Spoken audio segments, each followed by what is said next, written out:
El Fondo Monetario Internacional emitió dos documentos. Uno, el documento técnico de comentarios sobre el cumplimiento del artículo 4 del acuerdo que tiene la República Dominicana con el Fondo Monetario Internacional. Recientemente el directorio del Fondo Monetario Internacional también emitió un documento en base a aquel, en donde se establecen algunas recomendaciones a las autoridades monetarias de la República Dominicana. Disciplina fiscal, la necesidad de aumentar la base impositiva de la República Dominicana, más la liberalización del control de la tasa de cambio, que es un punto en el que el Fondo Monetario Internacional hace igual recomendaciones a las autoridades de República Dominicana, y sobre el tema de la solidez y la solvencia del sistema financiero de nuestro país. Hay otras recomendaciones, por supuesto, pero sobre este tema queremos tener una conversación con un economista, Guillermo Carán, que ha sido gobernador del Banco Central y es uno de los analistas de la economía y también de los documentos que ha emitido el Fondo Monetario Internacional. Le damos la bienvenida y nos alegra que nos acompañe. ¿Debemos preocuparnos o alegrarnos por las advertencias que está haciendo el Fondo Monetario Internacional en su último documento, Guillermo? Yo diría que ninguna de las dos debemos ocuparnos. Es bueno que la ciudadanía sepa o reconfirme o tenga conciencia de lo que es el fondo. El Fondo Monetario es un organismo de gobiernos, es parte del sistema de las Naciones Unidas. Es primo hermano del Banco Mundial, sí, y primo segundo del Banco Interamericano de Desarrollo. En el directorio del fondo hay una silla para Estados Unidos, como también hay una silla en el Banco Mundial y en el Banco Interamericano de Desarrollo. También hay una para la República Dominicana. En ese caso por grupo de países. Por grupo de países. Hay grupos de países pequeños que escogen una representación. un representante. Sí. El documento al cual tú haces alusión es un documento que repasa el comportamiento de la economía del país, como lo hace con todos los países, porque los dictámenes del fondo son observados por los inversionistas y son observados por los bancos internacionales para saber cómo prestar y a quién no prestarle. Por supuesto, como Estados Unidos, por ejemplo, tiene una silla en cada uno de esos organismos importantes, mucho influye la política de los Estados Unidos. Por eso yo te decía que debemos ocuparnos, porque lo que ha dicho el fondo es verdad. Quizás a diferencia de otros periodos, pero insistentemente ha insistido en la importancia de corregir el déficit fiscal, en anclar el endeudamiento, o sea, que no suba más, en buscar una justicia y una simplificación fiscal mucho mayor. En el caso particular de la energía, garantizar que haya competencia de precios, que no las hay, a pesar de los subsidios y a pesar de los proyectos. En fin, hay una serie de recomendaciones que las autoridades deben prestarle atención, porque si no le prestan atención, hasta ahora nosotros no tenemos deuda con el Fondo Monetario, pero en algún momento esos dictámenes del fondo son observados por los inversionistas, los que nos compran bonos soberanos, o por los organismos internacionales que nos prestan incluso para dinero como para el apoyo presupuestario o los subsidios sociales del gobierno, como es el caso del Banco Mundial y el Banco Interamericano de Desarrollo, que un cierre de la válvula financiera o un mayor recato de la válvula financiera puede traducir presiones que luego se tornan en exigencias de ajuste, sobre todo si tenemos que equilibrar las finanzas públicas recurriendo al Fondo Monetario como prestamista. En el caso del presupuesto, por ejemplo, del año 2017, el gobierno ha tenido que recurrir a endeudamiento externo para poder sostener el gasto y la inversión del gobierno. Y por otro lado, el Fondo Monetario Internacional ha dicho que hay que corregir el tema del déficit fiscal. Es decir, es cada vez mayor el déficit. Ha habido déficits mayores en años electorales, pero acabamos de pasar el año 2016, que es un año electoral, en donde también se produjo un déficit pronunciado. ¿Estos déficits llevarán al gobierno a una insostenibilidad fiscal o habrá que hacer lo que el fondo recomienda, que es aumentar la base de los impuestos? Yo diría que tiene que hacer lo que el fondo le recomienda en 3 vertientes. Primero, en disciplinar el gasto. Nosotros tenemos unas finanzas públicas donde todo lo que pagamos los contribuyentes se consume en burocracia, en subsidios y en el servicio de la deuda. De manera que para hacer cualquier obra, cualquier servicio social, el gobierno necesita un financiamiento.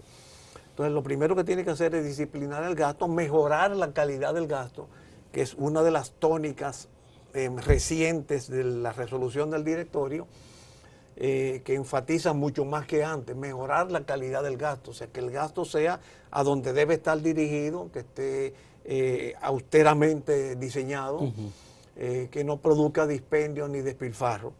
Y también la ampliación de la base tributaria. El fondo ahora enfatiza más en el tema de la simplificación del sistema tributario y de la equidad. Ya el concepto de ajuste fiscal que formó parte de sus discursos anteriores como que se ha aminorado. ¿Por qué simplificar? Porque el sistema tributario dominicano es muy complicado y si hay, a mi juicio, si hay evasión, si hay una evasión, es un sistema tributario que lleva a la informalidad y la informalidad lleva a la evasión.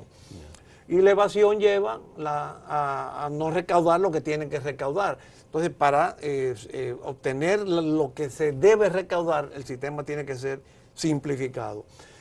Insiste mucho en la eliminación de las exenciones y exoneraciones.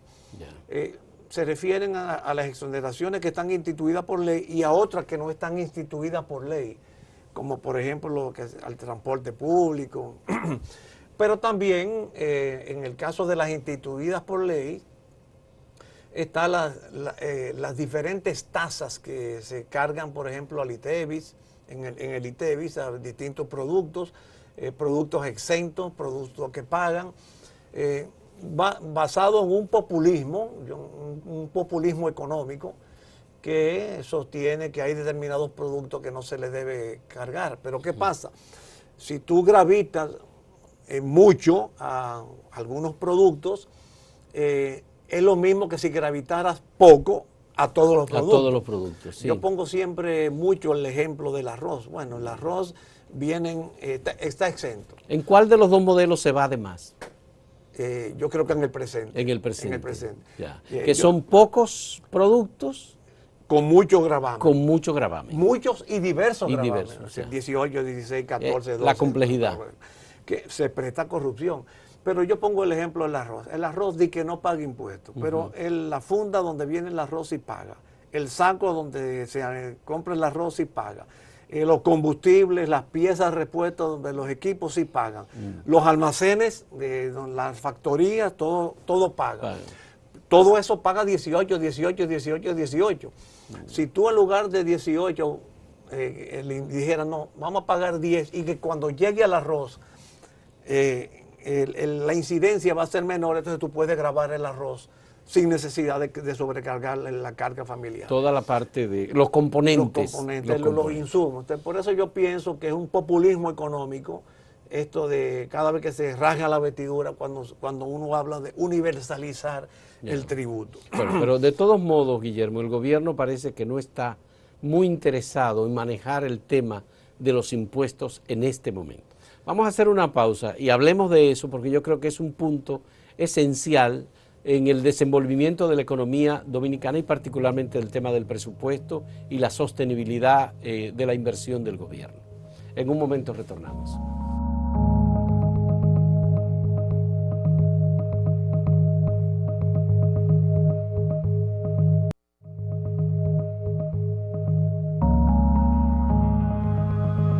Te decía, Guillermo, que el gobierno dominicano parece no estar interesado en una reforma fiscal. Ya lo han dicho varios de los funcionarios del gobierno. Parece que también políticamente este no es el momento y puede ser que el componente relacionado con el Fondo Monetario Internacional pueda esperar un poco más. ¿Es posible esperar un poco más para que el gobierno pueda ajustar económicamente la economía? Siempre es posible, pero no es aconsejable. Yo no la aconsejaría porque mientras más tú postergas determinadas decisiones, más radicales y dolorosas pueden llegar a serlas. Porque hasta ahora el fondo se ha tratado con el gobierno con mucha suavidad. Deja caer la sugerencia, póngale, incluso usas palabras hermosas, póngale un ancla al endeudamiento externo. Eso es paren el ralenticen sí. el crecimiento de la economía. Sí. Son recomendaciones suaves porque al fin y al cabo el gobierno está pagando, está honrando compromisos. Pero ya puede llegar un momento que esté pagando mucho y entonces comiencen a sacrificar estas cosas. Y yo no creo que sea políticamente el momento inadecuado. Por supuesto, tú me has invitado y me dices, yo soy economista político y no quiero aparecer como que estoy dándole consejo al gobierno, pero sí, a mí me parece que tomando en cuenta otros ingredientes políticos, sería el momento más oportuno para hacer una reforma fiscal bien entendida que considere el gasto como también los tributos. Yeah. Lo que pasa es que el gobierno le teme o no quiere, o quiere aparentar, o quiere hacer creer que todo está bien, porque eso forma parte de la tónica general del gobierno. Todo está bien, yo no necesito cambiar nada. Pero ¿y no parece que el Fondo Monetario Internacional está previendo que hay muchas dificultades? Por ejemplo, está bajando los índices de crecimiento de la economía dominicana. Claro. Porque el fondo no va a decir nunca en una declaración ni de sus técnicos ni de sus directorios, no le presten a República Dominicana. Pero el inversionista cuando lee un informe que el fondo dice que debe detenerse el endeudamiento, que ya está en un 59, que está consumiendo la mitad, el servicio de la deuda, que está consumiendo la mitad de las recaudaciones que le queda para todo lo demás. Sí. Teniendo en cuenta mucha burocracia y muchos subsidios, entonces ya se ponen recatados porque comienzan a decir, bueno, en algún momento esto va a explotar. Pero cada vez que el gobierno coloca bonos en el mercado internacional tiene una oferta impresionante de recursos, el triple y el cuádruple de la cantidad que el gobierno coloca. Porque sigue pagando y altas tasas de interés que ya no se están colocando en otros países, pero uno no sabe hasta cuándo eso va a llegar, porque un día va a llegar en que no va a obtenerse ese financiamiento y ese día puede detonar una crisis. Porque entonces si perdemos la afluencia de recursos externos, si el gobierno pierde el financiamiento externo para sus programas sociales y tiene que cortar sus programas sociales, y por eso comencé mi intervención recordando lo que era el fondo y recordando que Estados Unidos tiene silla en el fondo, en el banco y en el BID. ¿Por qué? Porque bueno, tenemos una nueva tónica en Estados Unidos ahora. ¿El impacto externo puede ser negativo para la República Dominicana? Yo diría que en términos de financiamiento sí. En otros aspectos, en otros ángulos puede ser hasta positivo. Por ejemplo, yo creo que si logramos revisión del DERECAFTA, si nosotros, eso puede ser positivo, si nosotros, el crecimiento de la economía norteamericana nos va a beneficiar. En fin, ahora es negativo que las tasas de interés están subiendo, que puede el señor Trump decir, así como le ha dicho a la General Motors, no te vas a México, tienes que quedarte aquí. Puede decirle a los compradores de bonos, no señor, inviértame aquí.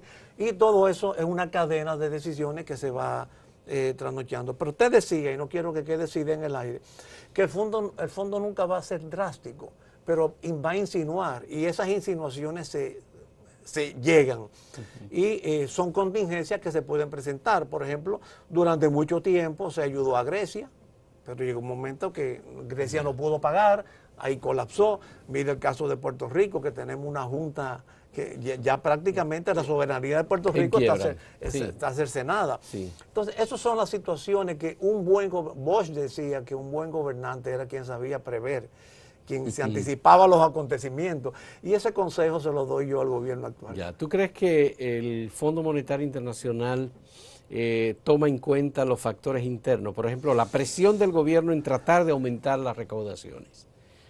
Tenemos un nuevo director de impuestos internos que ha dado un discurso que tiene una tónica de choque o de enfrentamiento para decir hay que pagar más impuestos. Incluso señalando aspectos en los cuales hay una política de Estado que se supone debe cesar en el caso de las exenciones y de los sectores que han sido beneficiados por parte del gobierno. Podrá haber muchas declaraciones. Y está el tema del empleo, el tema del salario. Podrá haber muchas declaraciones, pero mientras no se simplifique el sistema tributario, mientras el sistema tributario sea visto por los contribuyentes como sobrecargado, complicado, que hay que llenar muchos papeles, no van a fluir las recaudaciones. Ya donde quiera que tú vas te preguntan con factura o sin factura, con tarjeta o sin tarjeta, porque ahí está la evasión. Si es en efectivo no te cobran el impuesto y ese impuesto deja de llegar al contribuyente. Yo creo que por más declaraciones e intenciones que haya, hasta tanto no se simplifica el sistema tributario, no vamos a tener aumento en las recaudaciones.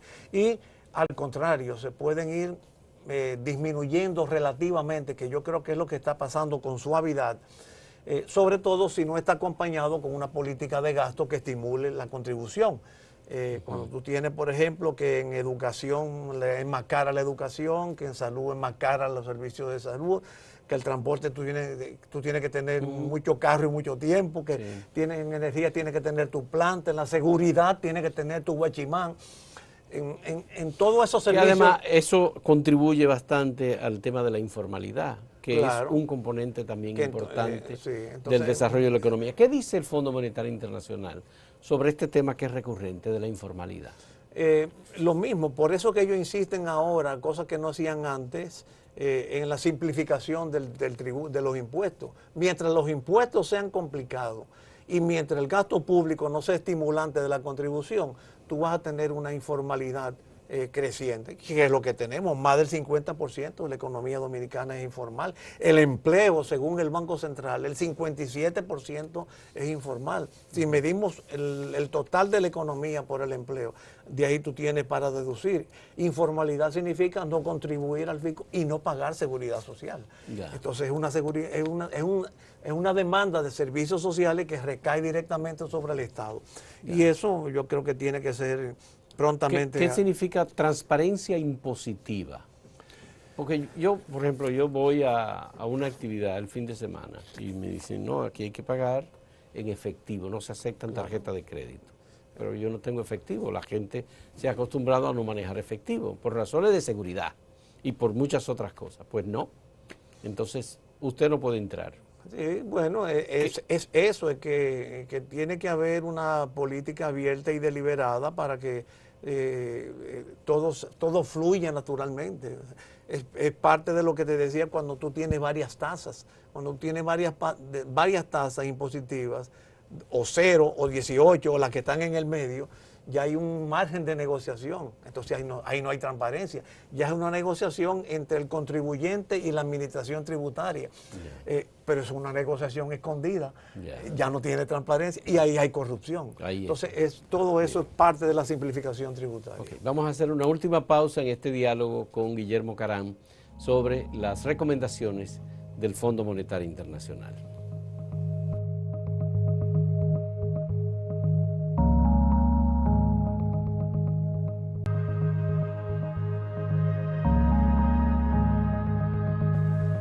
Uno de los componentes importantes es el sistema financiero.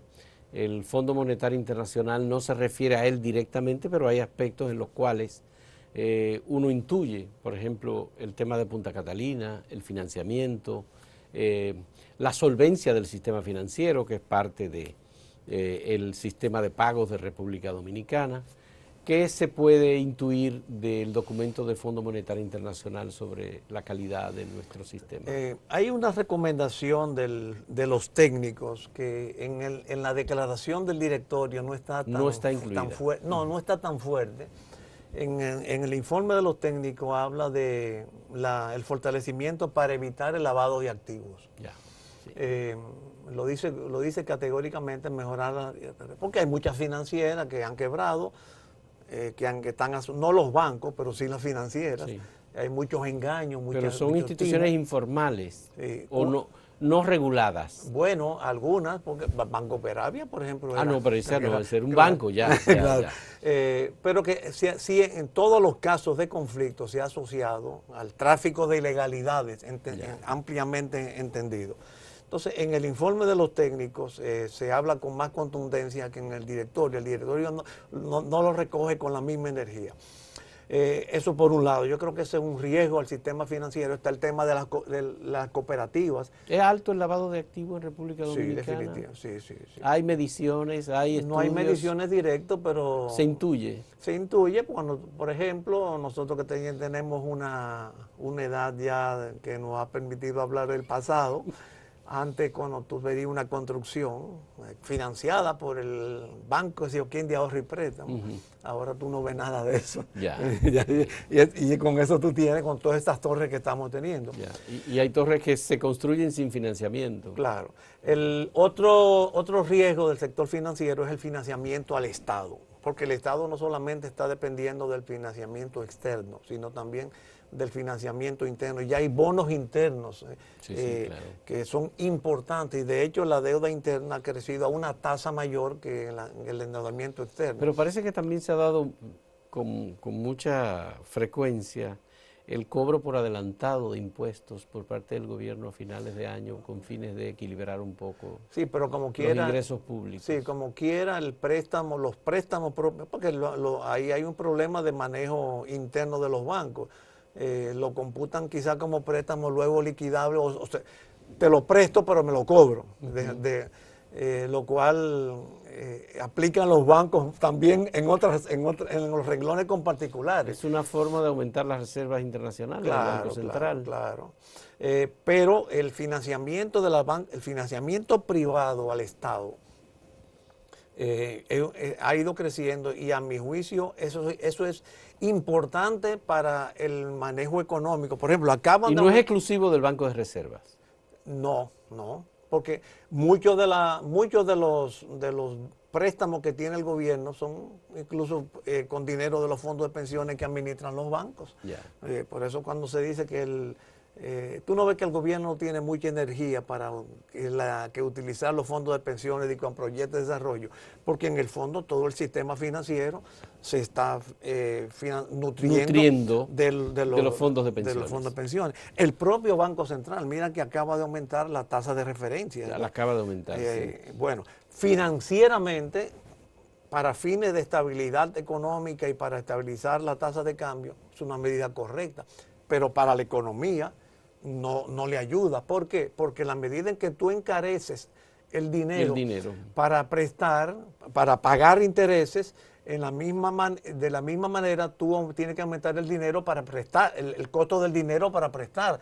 Y hay actividades que no soportan una tasa de interés alta. Por eso tú oyes con frecuencia, que aquí es más fácil conseguir dinero para un carro y no para una actividad agrícola, una actividad industrial. Bueno, eso se debe a esta complejidad del sistema financiero que nace en el mismo Estado. Pero no hay forma de cambiarla, esa situación. Sí, hay una forma y es porque ¿cuál es el origen de todo esto? El déficit del Estado. Cuando el Estado tiene déficit, tiene que recurrir a buscar dinero. ¿Cómo busca dinero el Estado? Atrayendo a tasas de interés altas. 11%, 10, 12% paga el Estado por el dinero interno. Imagínate un banco que tenga la opción de prestarle al Estado un 12% en contraposición a un agricultor, ¿a cómo le va a prestar? Le va a decir, bueno, si yo le presto al Estado al 12 y lo gano sin dar un golpe, a veces sin impuestos. En altos volúmenes. Altos volúmenes, una sola operación. Una sola operación. A veces, bueno, con garantía del Estado. Conviene más. Y tú vienes a pedirle $1 millón de pesos para una finca de arroz, un préstamo que te supervisar, tú no sabes si lo va a pagar, si va a venir un ciclón, si va a venir una sequía, una plaga. Es mejor no prestarle al campesino y prestarle al gobierno. Entonces, pero si el Estado dijera un día, pero para decirle tiene que tener una disciplina fiscal previa, no voy a pedir más dinero prestado a la banca, ahí mismo baja la tasa de interés a cero. Sí. Figurativamente, entonces se presta más a las actividades económicas. Por eso yo te digo que lo financiero a veces tiene, bueno, a veces no, siempre tiene repercusiones económicas. Y lo que acaba de hacer el Banco Central hoy es bueno financiero y macroeconómicamente para la tasa de cambio, pero sigue siendo más perjudicial para la economía. Es un aumento de la tasa de referencia, creo que es de 0.5. En Estados Unidos. En Estados Unidos, Aquí ¿verdad? es 5.25 y creo que subió a 5.75 o a 5.85. Eso eleva los el costo préstamos, del dinero. El costo del dinero. Eleva los préstamos que todos los ciudadanos tienen. Claro. Así pero es. el Estado sigue pagando un 11. Si tú lo ves en la página web del Ministerio de Hacienda, el costo promedio del dinero prestado al Estado es un 11. Yeah. E incluso, míralo en términos de inversionista particular. Si tú tuvieras $1 millón y tienes opciones de inversión, frente a un Estado que te está pagando un 11 o alguien en un campo que te está pidiendo venga a sembrar plátano, ¿qué tú haces? Oh, pero claro que sí, con el Estado. Entonces, y la garantía del Estado. Y así dicen. Una última pregunta, Guillermo. ¿Han servido de algo las recomendaciones del Fondo Monetario Internacional históricamente en República Dominicana? Yo creo que sí. Por supuesto, eso depende de la tónica del momento, la importancia del fondo en el concierto internacional de naciones, en la característica del mundo financiero. En el presente, por ejemplo, donde el mundo financiero es complejo, los bonos son tan de moda, hay una compenetración de organismos internacionales mucho mayor que antes. Uno se nutre de otros, o sea, el Banco Mundial se nutre del fondo, los gobiernos, los inversionistas, porque todo eso está, el mundo financiero internacional está mucho más organizado que antes. Sí. Y sirve de mucho. Y realmente es un organismo altamente calificado, cuyas observaciones deben ser tomadas en cuenta si se va a ejercer responsablemente el gobierno. Bueno, vamos a esperar que el gobierno asuma con detenimiento y con conciencia lo que implican estas recomendaciones. Sabemos que muchas veces inciden otras cuestiones que no son precisamente las técnicas y las de los números. Están los procesos electorales, los partidos, la política, los intereses particulares en determinados casos. Pero bueno, muchas gracias a Guillermo Jarán por aceptar esta conversación y aclararnos estos puntos en relación a estos dos documentos emitidos por el Fondo Monetario Internacional en la parte técnica y finalmente el directorio del Fondo Monetario Internacional. Y muchas gracias a ustedes por la compañía en este diálogo.